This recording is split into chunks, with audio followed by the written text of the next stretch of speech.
"Excuse me, I need to see your boarding pass again," the flight attendant said in a less than friendly tone. Her eyes narrowed as she scanned the paper. Quote, "Your boarding needs to be confirmed before you can board. So for now, you can't. Give the others permission to pass." Alicia Sampaio, who was black, held out her card again with impressive calm. Despite the storm that was brewing inside her, "There's no mistake, my seat is second." Soon a security guard approached, grabbing Alicia's arm as she tried to explain the situation.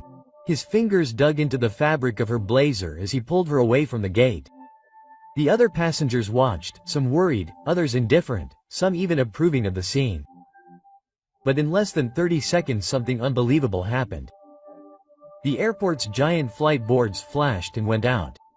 The electronic displays at the gates froze. The announcements on the public address system cut off mid-sentence. The confusion in the terminal increased tenfold. Passengers who were already boarding stopped immediately. Airline employees stared at their frozen computers in disbelief. Gate 37B turned into total chaos. Passengers yelled at each other, carry-on bags scattered all over the waiting area, employees desperately trying to maintain order, but failing miserably. This was not just a normal flight delay. Something much bigger was happening.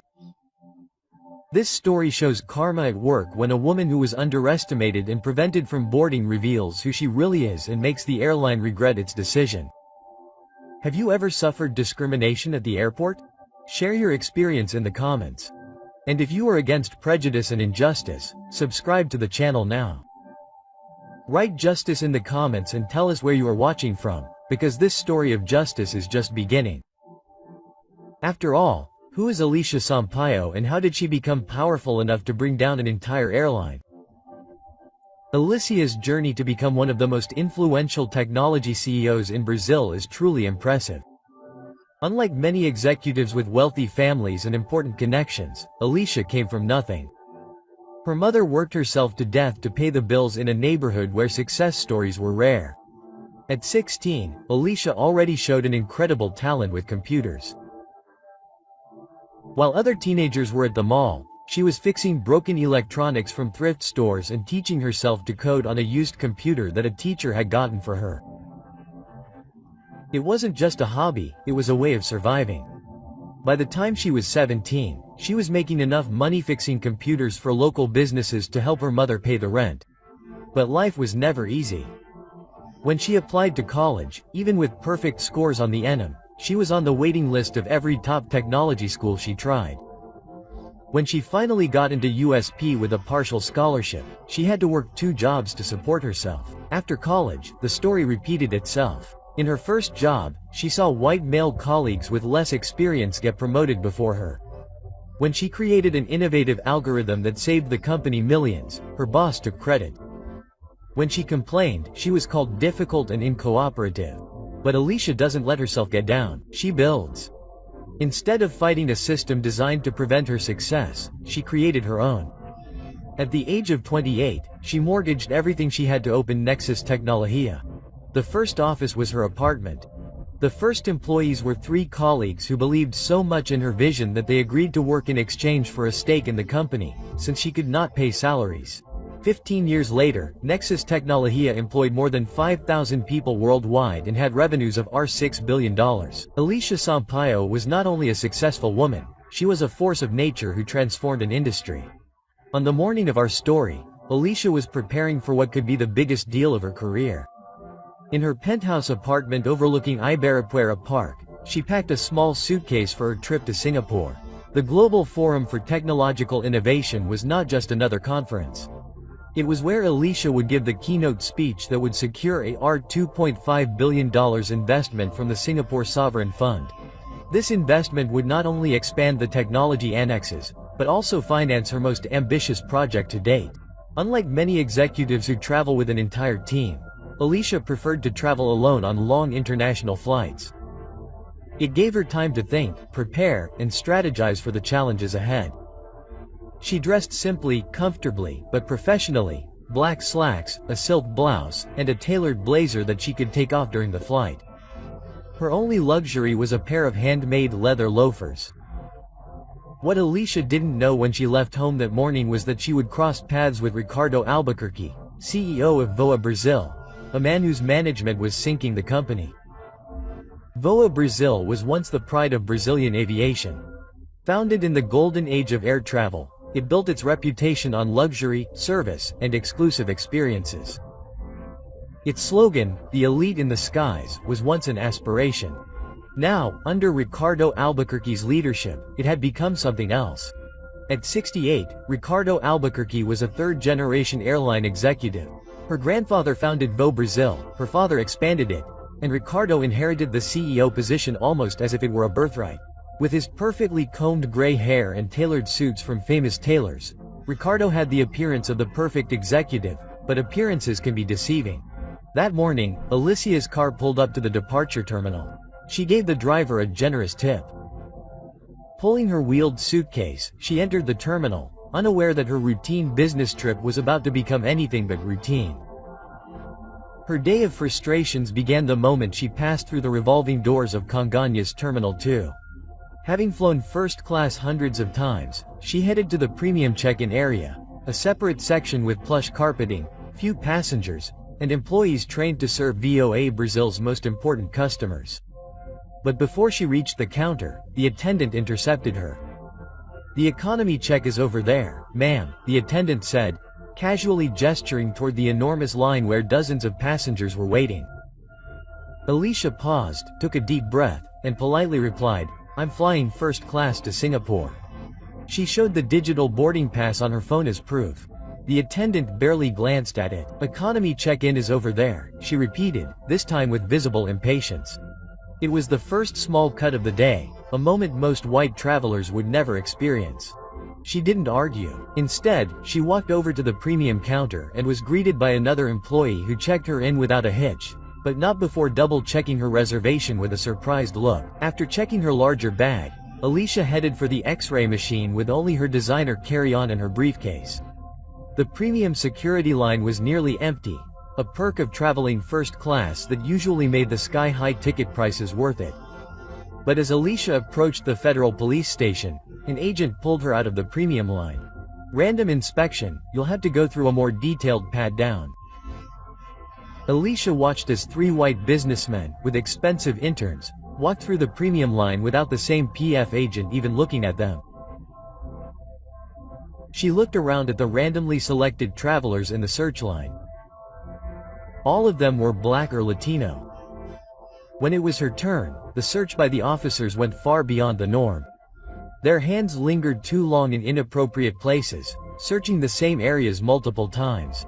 Their touch was firmer than necessary. The humiliation consumed her inside, but Alicia kept her cool. She had learned a long time ago that showing anger would only make things worse. She would be labeled an angry black woman, giving them justification for their treatment. When she picked up her belongings after the search, she immediately noticed that something was missing. Her watch was not just any watch, but a custom-made Patek Philippe worth over 300,000 euros. It was a gift she had given herself when Nexus Technologia went public on the stock exchange. More than its financial value, it symbolized everything she had overcome. "Excuse me," she said to the PF agent. "My watch is gone." The agent barely looked up. If it had been there, it would have gone through. "It was there. I put it in the box myself." What followed was 15 minutes of Alicia insisting on watching the security camera footage, while the agent suggested that she must have left the watch at home. Finally, after she refused to budge and threatened to call her lawyers, a supervisor miraculously found the watch in another box, one that Alicia had never used. By the time she reached gate 37, boarding for her flight to Singapore had already begun. Despite the security delays, she still had time to board. First-class passengers usually board first or board whenever they want. As she approached the first-class boarding line, an attendant named Marta, her badge clearly visible, looked at Alicia with immediate suspicion. "Excuse me, ma'am. This line is for first-class passengers only." Alicia showed her boarding pass once more. "Yes, I understand. My seat is 2A. Marta took the card and examined it as if it were written in another language. She frowned and looked at Alicia with obvious disbelief. "One moment, please." She picked up the phone and spoke in a low voice, glancing at Alicia with narrowed eyes every now and then. Several passengers had already noticed the interaction. A supervisor approached, a man in his 50s with a permanent scowl on his face. His name tag read, Ricardo Albuquerque, Customer Service Supervisor. "Is there a problem here?" Quote, he asked, directing the question to Marta and not Alicia. "She says she has a first-class ticket," Marta replied, emphasizing the word says, as if Alicia's claim were at least dubious. Ricardo took the card and looked Alicia up and down, assessing her comfortable but clearly expensive clothes. "Do you know that first-class tickets on international flights are very expensive?" The question hung in the air, the implication clear to everyone close enough to hear. Some passengers chuckled softly, others looked uncomfortable. But they said nothing. Alicia's expression didn't change. "We need to check your ticket. There seems to be some irregularity." He emphasized the last word as if he had caught her red-handed committing fraud.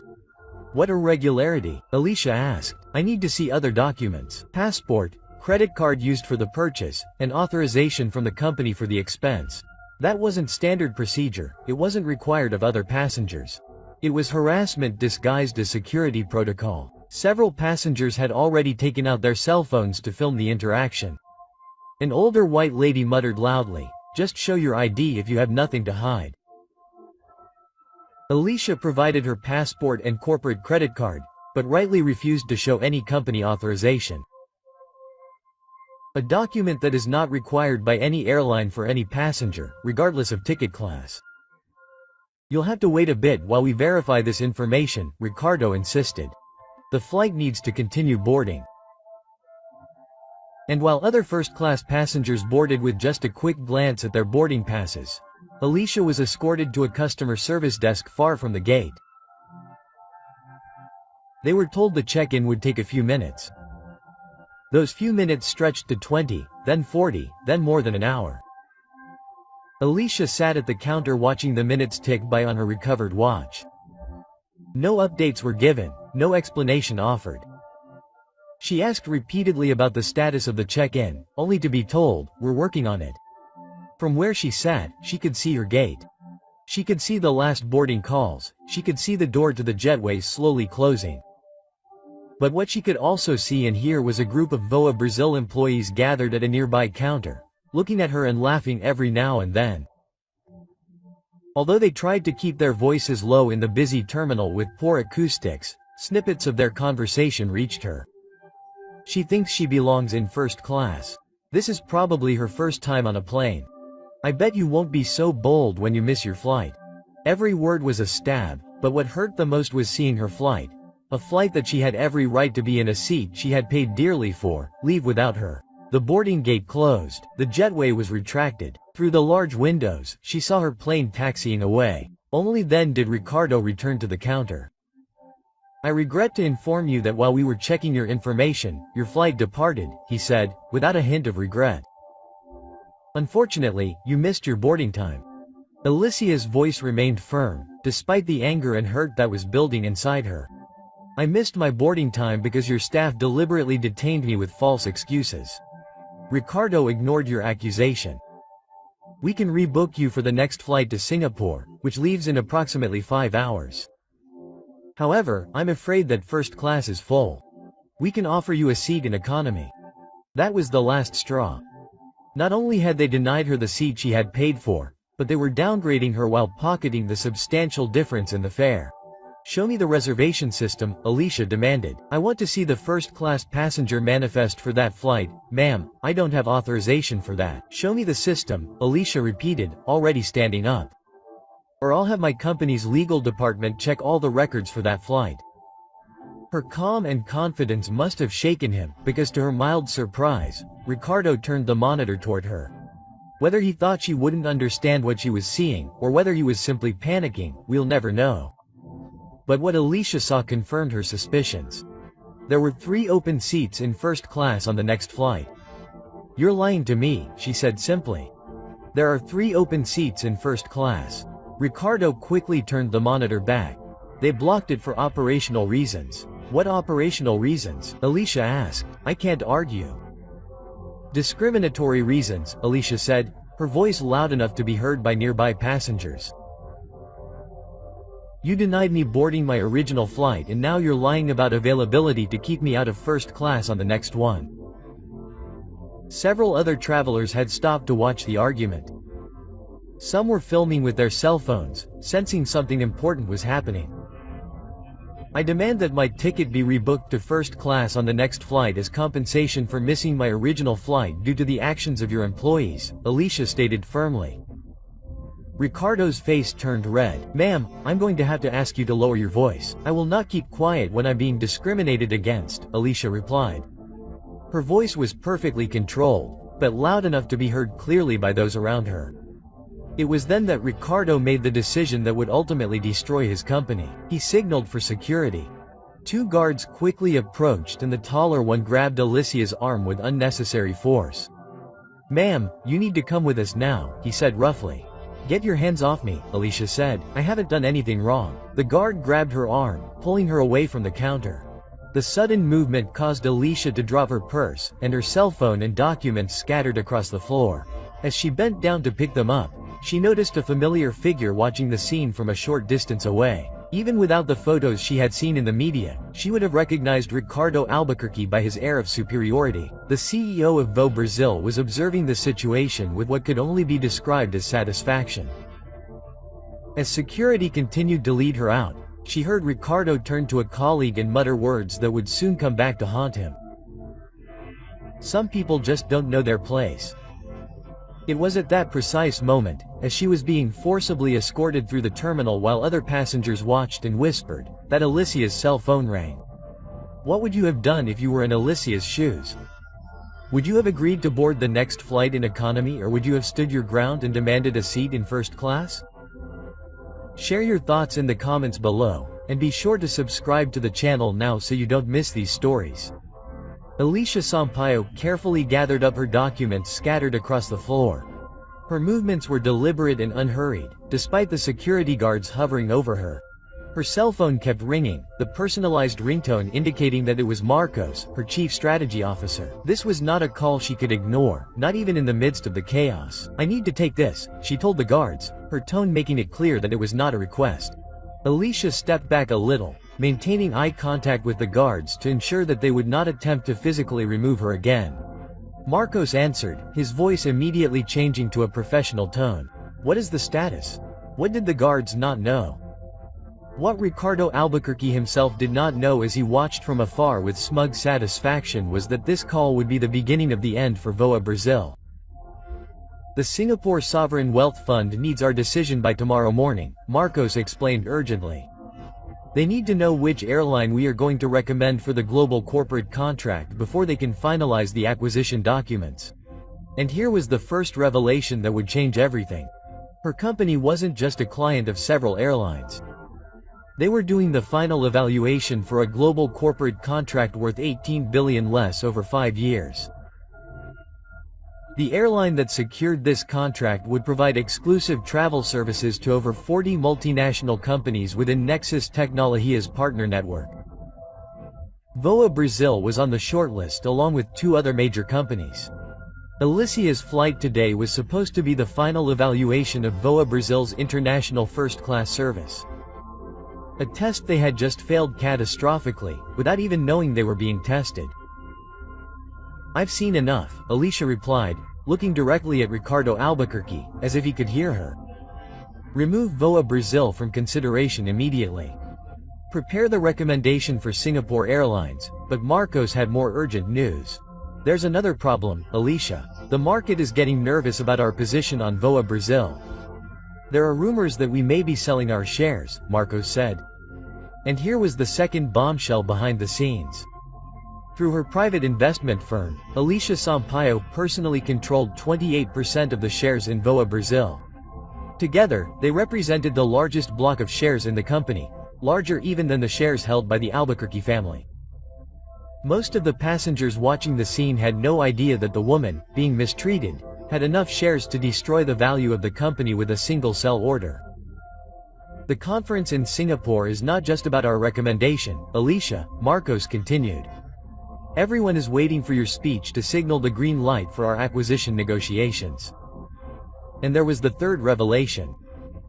The conference in Singapore was not just about securing a $2.5 billion investment.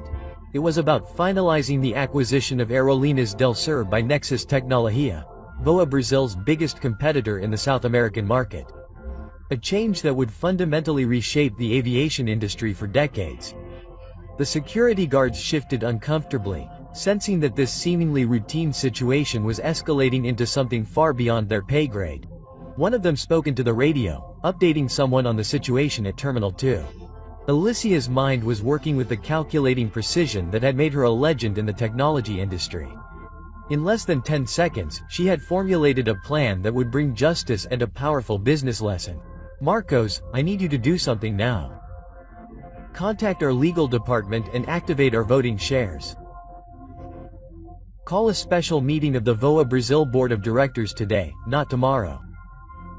Cite shareholder concerns about discriminatory practices and possible civil rights violations.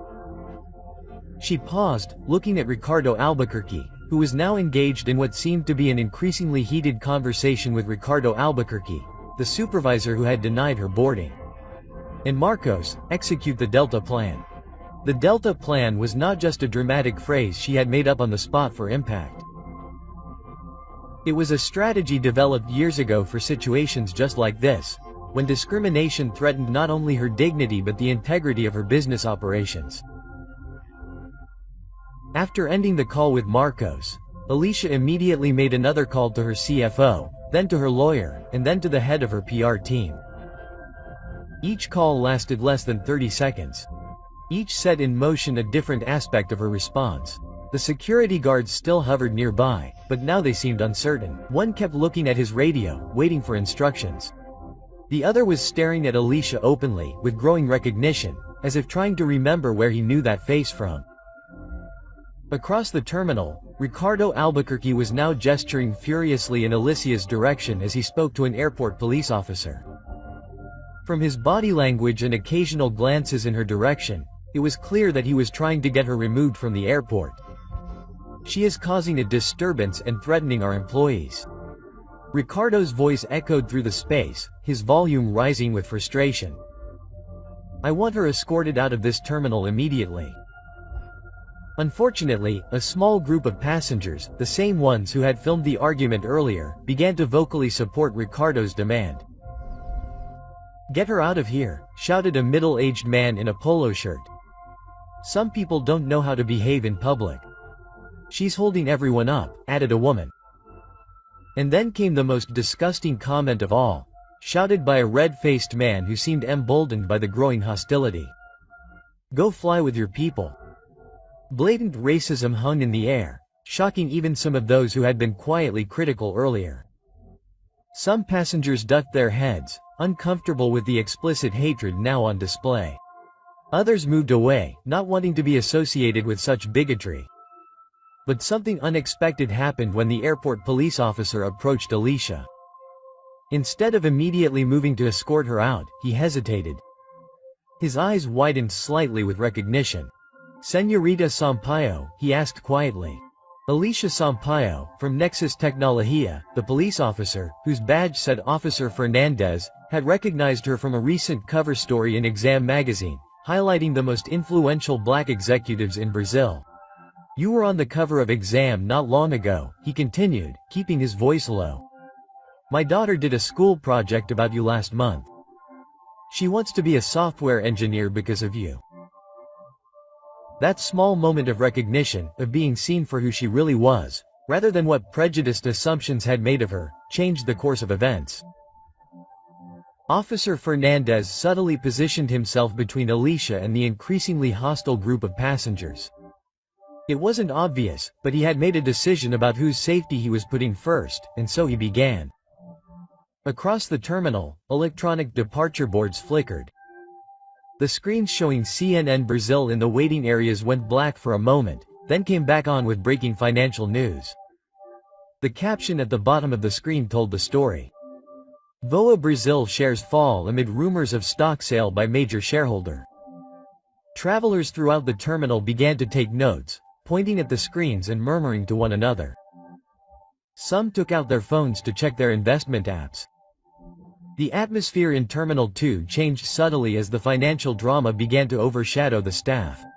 On the screens, financial analysts were already speculating about the cause of the sudden move in the stock. One mentioned unconfirmed reports of discriminatory incidents and possible civil rights violations that could expose the airline to significant legal liability. Marcos had wasted no time in executing Delta's plan. Ricardo Albuquerque's cell phone rang, then rang again, and again. His face, already red with anger, now pale as he stared at the screen. He stepped away to answer the call, his entire demeanor shifting from aggressive to defensive in an instant. The VOA Brazil CEO paced back and forth, occasionally glancing at Alicia with growing recognition and alarm. Whatever he was hearing on the other end of that call was clearly devastating news. Across the terminal, other VOA Brazil executives who had been at the airport that day were receiving similar calls. Panic spread visibly among the employees as the news spread through hushed whispers and wide-eyed stares. Then a new commotion at the terminal entrance drew attention. A group of impeccable interns marched purposefully through the doors, led by a young woman in her 30s with the confident stride of someone who navigated corporate battlefields on a daily basis. Samantha, Alicia's executive assistant, had arrived with reinforcements. Behind her walked 4 members of Nexus Tecnologia's legal team, each carrying leather briefcases and wearing expressions that would make any corporate executive reconsider their life choices. Samantha spotted Alicia immediately and walked straight toward her, the legal team following perfect information. "The documents you requested," Samantha said, handing Alicia a slim leather briefcase. "And the board members have been notified. They are meeting via video conference in 30 minutes. Ali nodded, taking the briefcase and opening it to review its contents. Inside were printouts of VOA Brazil's own non-discrimination policies. With her team now at her side, Alicia straightened her jacket and began walking, not toward the exit as Ricardo had demanded, but back to gate 37B, where their argument had begun. Officer Fernandez made no move to stop her. The security guards glanced at each other uncertainly, not receiving clear instructions over their radios, as the chain of command at VOA Brazil was now in disarray. Alicia walked with purpose, her legal team flanking her like an honor guard. Passengers moved away, some filming on their phones, others watching with the fascinated expressions of people witnessing history without fully understanding it yet. As she approached the gate area, the airport's public address system began to crackle. "Attention all passengers. Due to an administrative action, all VOA Brazil flights are temporarily suspended. VOA Brazil passengers should await further information. We apologize for any inconvenience." The announcement was repeated in Spanish, then in Mandarin, then in French. All around the terminal, VOA Brazil passengers looked up in confusion and growing anger. The gate attendants were suddenly bombarded with questions they couldn't answer. The airline's operations had effectively frozen in place. Ricardo Albuquerque, still on the phone at the far end of the terminal, stared at the announcement with an expression of pure horror.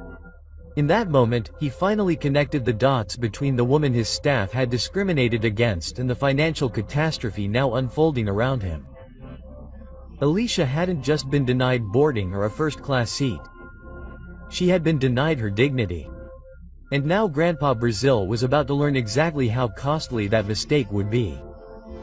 The stage was set for an argument that would change the airline industry forever. Ricardo Albuquerque versus Alicia Sampaio, old prejudices versus new power, discrimination versus justice, and it was about to happen in front of hundreds of witnesses, thousands of viewers on social media, and millions of shareholders. Gate 37B had been transformed from an ordinary airport gate into ground zero for what would soon be called the VOA Brazil reckoning. The announcement that all flights were suspended created instant chaos. Hundreds of passengers crowded the customer service desks, demanding explanations, refunds, and alternative travel options.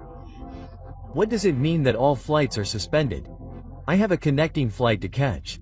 This is outrageous. I paid a fortune for my ticket. Someone needs to explain what is happening right now. The VOA Brazil team, completely unprepared for this situation, did what frightened people often do when faced with an angry mob. They looked for a scapegoat, and they found one in Alicia Sampaio.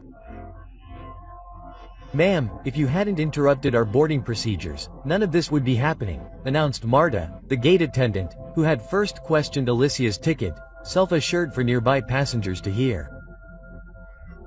Ricardo Albuquerque, the supervisor, joined her. This woman caused a major disruption to our operations because she couldn't follow simple instructions. The strategy worked, at least initially. Several passengers turned to Alicia with renewed anger, now blaming her for their travel woes. "She's the reason our flights were cancelled," demanded one man. "Why is one person allowed to ruin the travel plans of hundreds of people?" shouted another. The crowd was growing hostile, closing in around Alicia and her legal team. Officer Fernandez positioned himself closer to her, sensing the tension rising. What happened next would become one of the most watched viral videos of the year. Calmly and determinedly, Alicia walked away from her legal team, walked to a nearby row of chairs, and gracefully climbed onto a chair to elevate herself above the crowd. "My name is Alicia Sampaio," she began, her voice echoing through the gate area, with the same commanding presence that had captivated audiences in boardrooms and conferences around the world. "I am the CEO of Nexus Tecnologia and founder of Horizonte Capital." The simple act of claiming her identity and position, of refusing to be diminished or erased, immediately changed the energy in the terminal. A few passengers pulled out their phones to search for her name, their eyes widening as they realized who was speaking. "I came to this airport today as a paying customer with a valid first-class ticket. Like many of you, I was denied boarding not because of anything I did wrong, but because of the way I looked." A hush fell over the immediate area. As passengers stopped to listen, even those who had been hostile moments before seemed compelled by her dignified presence. "What happened to me today is not uncommon. It happens to people like me every day in airports across this country. The difference is that today it happened to someone with the power to demand accountability." At that precise moment, Ricardo Albuquerque arrived at the gate, breathing heavily from running through the terminal. He froze when he saw Alicia standing tall above the crowd, commanding the attention of everyone present. Attention that, as if he believed, should be his alone. An executive from VOA Brazil leaned over and whispered urgently in his ear. Ricardo's expression changed from anger to shock to something akin to fear as he finally understood exactly who Alicia Sampaio was and the power she wielded over his company. The situation escalated further when the first media crews arrived, local news stations who had been tipped off to a developing story at Congonhas. Cameras and microphones appeared, reporters pushing their way through the crowd to get closer to the action. Ricardo immediately moved to intercept them. "This is a private matter concerning VOA Brazil. No media is allowed in this area," but Officer Fernandez stepped forward. "This is a public terminal, sir. The media has every right to be here, as long as they do not interfere with security operations." The cameras instantly turned to the confrontation between Ricardo and the police officer, capturing the growing frustration and panic of the CEO of VOA Brazil. Alicia continued to speak, now aware that her words were being broadcast beyond the terminal. "Today, VOA Brazil showed its true colors, not just to me, but to all of you and now to the world. What you may not know is that through my investment company, Horizonte Capital, I control 28% of VOA Brazil's shares, making me the company's largest shareholder." Whistles and murmurs spread through the crowd. Several passengers who had been hostile now looked visibly uncomfortable. Ricardo Albuquerque pushed his way through the crowd. Desperate to take control of the situation, he reached the area where Alicia was standing, his face a mask of forced cordiality. Senrita Sampaio began to speak for the cameras to capture.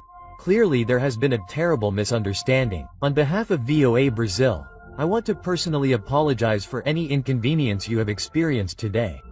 Alicia looked at him with the calm gaze of someone who had dealt with men like Ricardo all her life. Men who believed that a simple apology could erase deeply ingrained patterns of discrimination. This is not about inconvenience, Mr. Albuquerque. This is about systemic discrimination embedded in your corporate culture. Discrimination that you personally fostered and encouraged. Ricardo's artificial smile faltered. I assure you that VOA Brazil has strict non-discrimination policies. Policies that exist on paper but not in practice, Alicia interrupted. She turned to Samantha, who handed her a tablet. For the past 6 months, my team has been documenting discriminatory incidents on VOA Brazil flights and at VOA Brazil facilities. This was the bombshell revelation that no one had anticipated.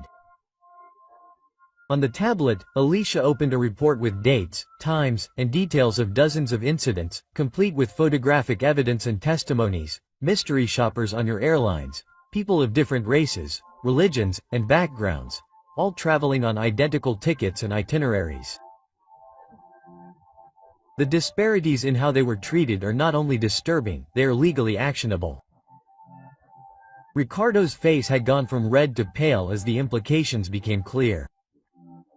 Camera crews closed in, capturing every moment of her visible suffering.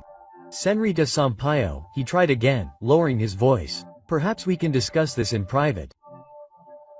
I would be happy to offer you our corporate jet to Singapore and we can discuss compensation for today's unfortunate events. Alicia's response was measured but firm. Today was not unfortunate, Mr. Albuquerque. It was inevitable when you build a corporate culture on exclusion rather than inclusion. When you dismiss diversity initiatives like PR stunts. When you tell your colleagues that some people don't know their place. This is the result. Ricardo's eyes widened as he heard his own words quoted back to him. You couldn't have heard. I've heard it all, Alicia said simply. And most importantly, I've listened to your passengers, your employees, and the communities you claim to serve as if on cue. A middle-aged black woman stepped forward from the crowd. I've been flying with VOA Brazil for 15 years as a business traveler, she said, her voice shaking slightly. I was randomly selected for additional screening every time. Every time. An elderly Asian man joined her. They made me change seats last month because a white passenger wouldn't sit next to me. The flight attendant said it was to make everyone comfortable. One by one, passengers began sharing their own experiences of discrimination on VOA Brazil flights. Each story built on the last, creating a damning portrait of a corporate culture rooted in bias and exclusion. Meanwhile, passengers who had previously hurled racist comments began quietly walking away from the scene, clearly hoping to escape before they were identified. But in our age of smartphones and social media, nothing stays hidden for long. Several viewers had recorded their earlier comments, and those videos were already circulating on Twitter and Instagram, complete with hashtags identifying them. Alicia let each person speak, giving weight and validation to experiences that too often have been dismissed or denied. When they were done, she addressed not only the crowd at Gate 37B, but the growing audience watching live streams around the world. Discrimination is not just morally wrong, it's bad business, she said. VOA Brazil has been losing market share for 8 consecutive quarters because it refuses to acknowledge that the world has changed. Today's consumers expect better. They demand better and deserve better. She turned directly to Ricardo. I came here today not just as a passenger, but as someone evaluating your airline for a potential $18 billion corporate contract for international business travel.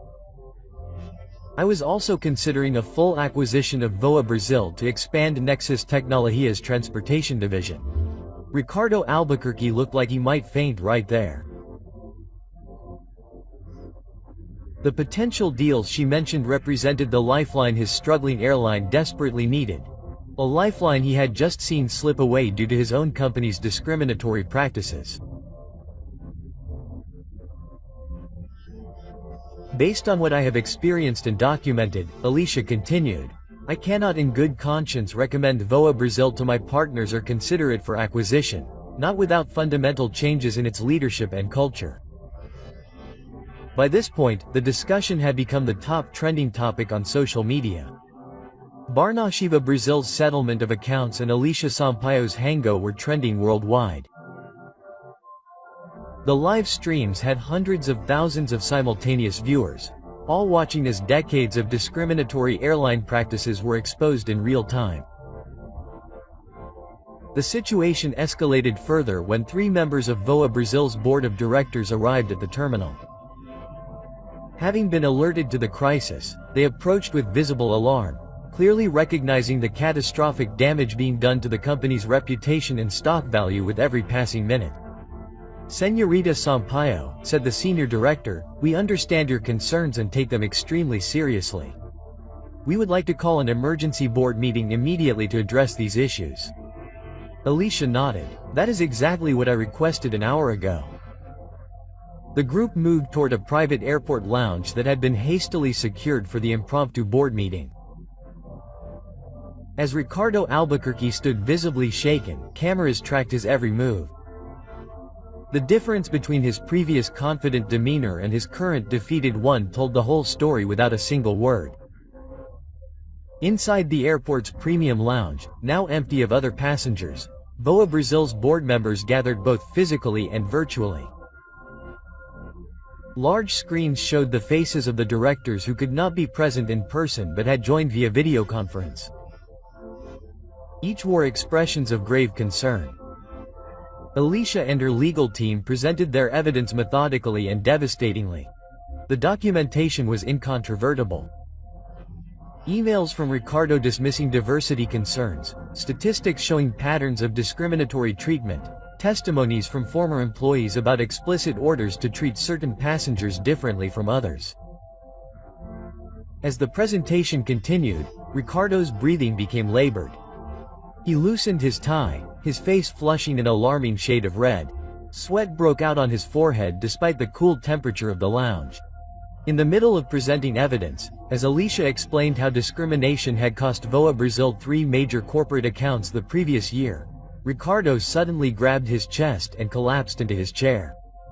I can't. He gasped before falling to the side. The room went into a panic. "Is there a doctor?" someone shouted without hesitation. Alice took charge. "Call an ambulance immediately," she instructed one of the board members. Then she completely loosened Ricardo's tie and helped lay him in a recovery position on the floor. It was a striking image. The woman who had every reason to despise this man was now the one ensuring that he received the appropriate care in his moment of crisis. Even as Ricardo Albuquerque faced the consequences of his actions, Alicia Sampaio demonstrated the compassion and humanity that he had denied to so many others. Paramedics arrived within minutes, quickly determining that Ricardo was experiencing symptoms consistent with a severe panic attack coupled with an extreme stress reaction, not a heart attack as initially feared. As they prepared to transport him to the hospital, he looked at Alicia with what appeared to be genuine shock at her intervention on his behalf. With Ricardo en route to the hospital, the board meeting was reconvened. The directors, now fully aware of the magnitude of the crisis facing their company, moved quickly to control the damage. After less than 30 minutes of deliberation, the chairman of the board announced his decision. Ricardo Albuquerque would be suspended immediately, pending a full investigation, and an interim CEO would be appointed from outside the current executive team to ensure impartiality and help the airline recover. In addition, the board unanimously approved the formation of an independent committee to investigate discriminatory practices throughout the organization and recommend comprehensive reforms. They requested that Alicia's team share their complete documentation with this committee. At the conclusion of the meeting, the chairman of the board addressed Alicia directly. "Señorita Sampaio, we cannot undo what happened to you today or to countless others over the years, but we can commit to ensuring that it never happens again. We would appreciate your guidance in this transformation process." Alicia's response was measured but firm. Real change requires more than excuses and committees. It requires a fundamental shift in culture from the top down. I will be watching closely to see if VOA Brazil is truly committed to this change. As she left the lounge with her team, she found that the terminal had transformed. The anger that had greeted her earlier had been replaced by something entirely different: respect, admiration, and in many cases, gratitude. Passengers reached out to shake her hand. Airport employees who had previously been reluctant to engage now nodded in recognition as she walked by. And the media, sensing that they were documenting a pivotal moment in corporate America, captured every moment. The confrontation at Gate 37B proved to be just the beginning of a transformation that would ripple not only through VOA Brazil, but throughout the industry. But the most astonishing developments were yet to come.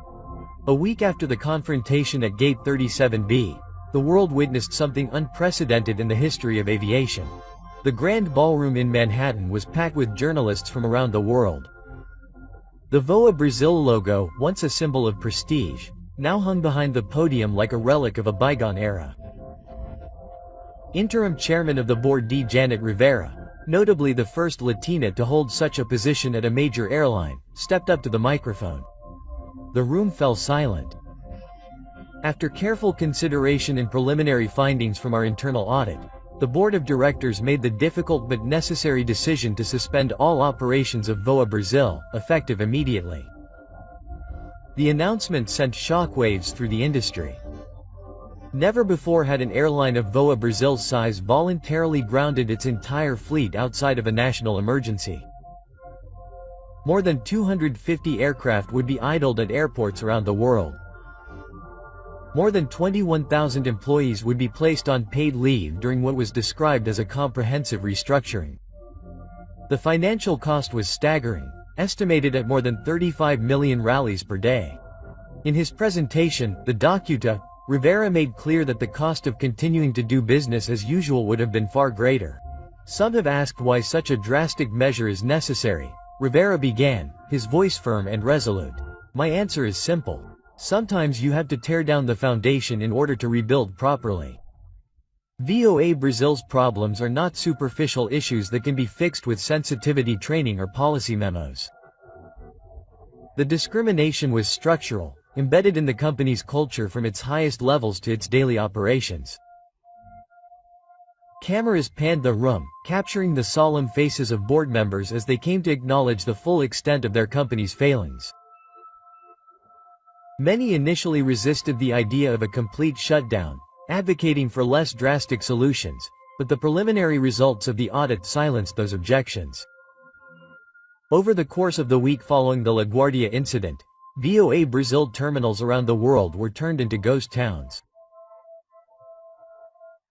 Ticket counters were empty, check-in kiosks displayed temporarily unavailable messages, and maintenance hangars were silent except for skeleton crews performing essential aircraft preservation work.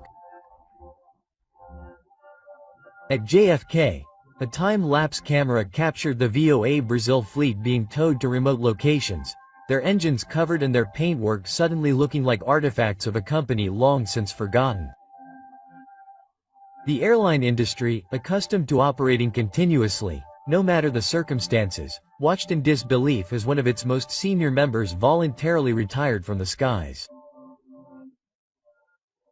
VOA Brazil will remain closed, Doubt Riva continued at the press conference, until we have implemented new leadership, new policies, and new cultural safeguards that ensure that every passenger and employee is treated with dignity and respect, regardless of their race, gender, religion, or background. What few expected was the deep remorse expressed by some of the very employees who were part of the discriminatory culture. In an emotional interview with CNN, Meredith Thompson, the gate agent who denied Alicia I boarding, spoke through tears about her own complicity. I spent 10 years working for Avrazil and I never questioned the standards I was being held to, she admitted. We were trained to provide extra scrutiny to certain passengers, but it was never explicitly called racial discrimination. It was coded in language about concerns for passenger safety or comfort. Meredith has since volunteered to serve on a committee of employees working with independent auditors to identify and address discriminatory practices. I can't change what I did, she said, but I can help make sure it never happens again. Meanwhile, at New York Presbyterian Hospital, Ricardo Albuquerque was recovering from what doctors had diagnosed as a stress-induced cardiovascular episode, not a heart attack as initially feared. Television footage showed him watching the press conference announcing the airline's suspension, his expression changing from disbelief to something resembling understanding as the full consequences of his leadership became clear.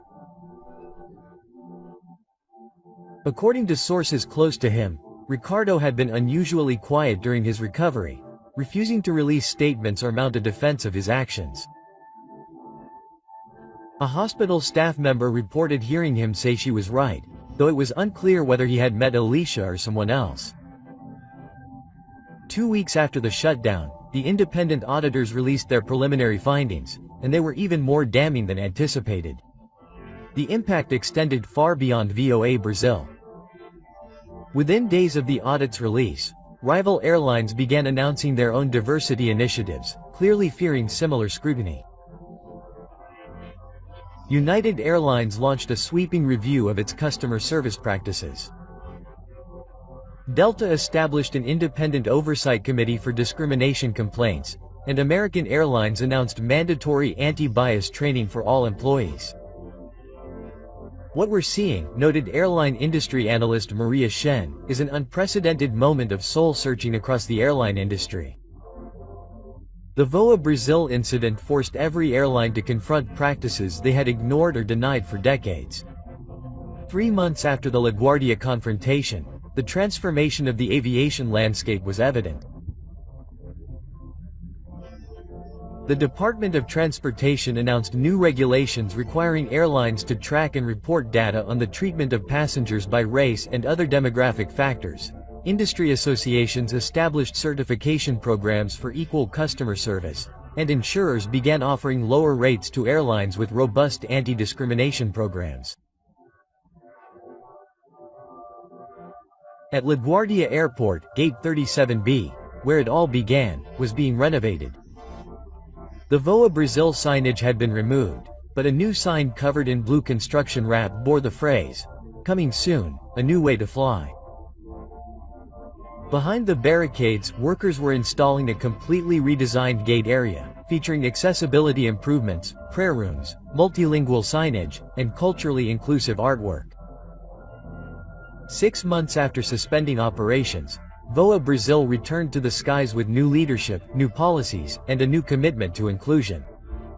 Its first flight, symbolically from New York to Singapore, was piloted by Captain Diane Rodriguez, the airline's first Latina chief pilot. Serving as chief flight attendant was Michael Chen, who had previously filed a discrimination lawsuit against the airline but had returned under the new management. And while Ricardo Albuquerque never returned to the airline industry, sources reported that he began volunteering with community organizations focused on economic opportunities for minority youth. A surprising capstone to a career defined by exclusion rather than inclusion. The airline industry would never be the same. And it all started because one woman refused to accept being denied her rightful boarding and seat. If this story touched you, please like and hit that subscribe button right now and share it with others so they can learn too.